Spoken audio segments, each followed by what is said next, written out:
the Haze Man here. I'd like to wish everyone a happy October. And October means it's time for my most favorite thing in the world, which is Cinemassacre's Monster Madness. I'm a huge fan. I have playlists of everything. I watch it all the time. I think it's great. I can't even tell you how many movies I've bought or rented just per the recommendation of this show. And I personally think it's the greatest thing that James Rolfe has done. And being a horror fan, I totally appreciate it in every single way. So since we're gearing up to another October and the fourth Monster Madness, I thought I would go back and give a top 10 list of my top Monster Madness moments. Okay. Number 10. Not spoiling Psycho. Now, I really respect him for this because he kind of went out on a limb here. A movie's 40 years old. It's pretty much imbued into the psyche, but still a lot of people haven't actually sit down and watched the movie. And I tell you, it's one of my favorite movies. Definitely in the top 20 at least movies for me. So to just give people that benefit of being able to see it on their own, I think it's a huge step for all movie kind. Number 9. The comparison between Frankenstein, the Hammer Horror series, and Star Wars.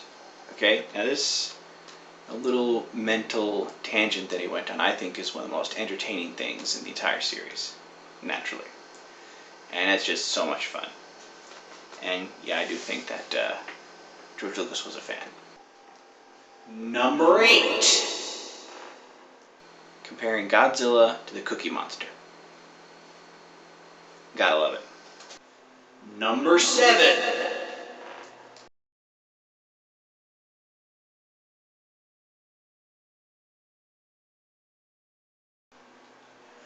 Number 6. The analyzing of Bubba Ho-Tep. Now, I love Bruce Campbell. Love Bubba Ho-Tep. Great movie. But this analysis he did about how there's this triumvirate of characters who are all kings who are now supposed to be dead. It really blew my mind. And what can I say? This is the good stuff. This is why I watched the Monster Madness. Number 5. Giving love to the Monster Squad. Monster Squad, again, one of my favorite all-time movies in the top 20.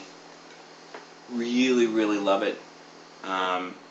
Just bringing it up, for what it is. Definitely loving that. Number 4. Putting the basket case music from Green Day in the review.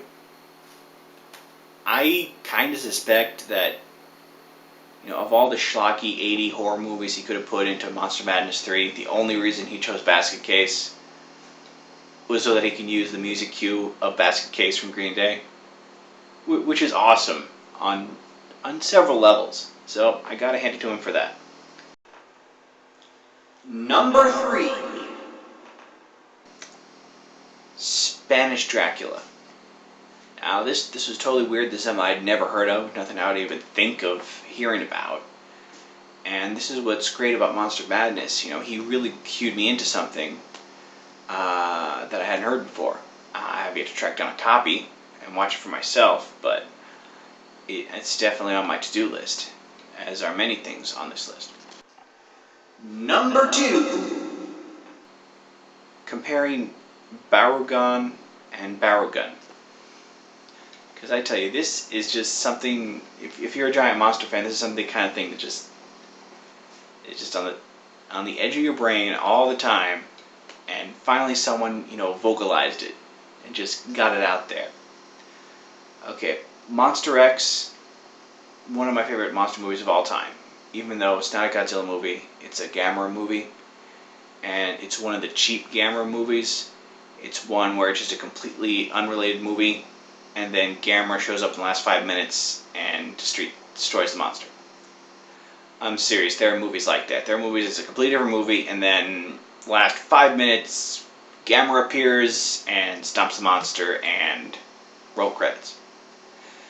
Despite that, despite a lot of things, Monster X, the one with Barrow Gun in it, is one of my favorite monster movies, and so bringing it up was really brought a smile to my face. I'd like him to do a full review of it, but we'll get to that later. Number 1 is doing his top 10 Godzillas list.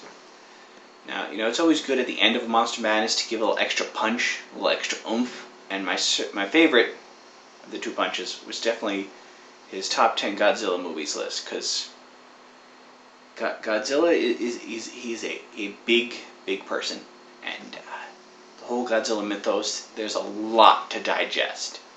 I mean, a lot to digest. And the Cinemassacre 2 Godzilla-thon was a great guide, but it's a bit of information overload. If you're a person who's only seen a handful of Godzilla movies or doesn't truly understand everything about it, it's overwhelming. So giving a top 10 list, excellent idea to help get people onto the path of realizing the greatness of Godzilla-dom. Okay, and that was my top 10 list. I tell you, I don't want to stop there because I really love Monster Madness. I came up with a list of my top 10 desires. It is a top 10 wish list of things for this year's Monster Madness.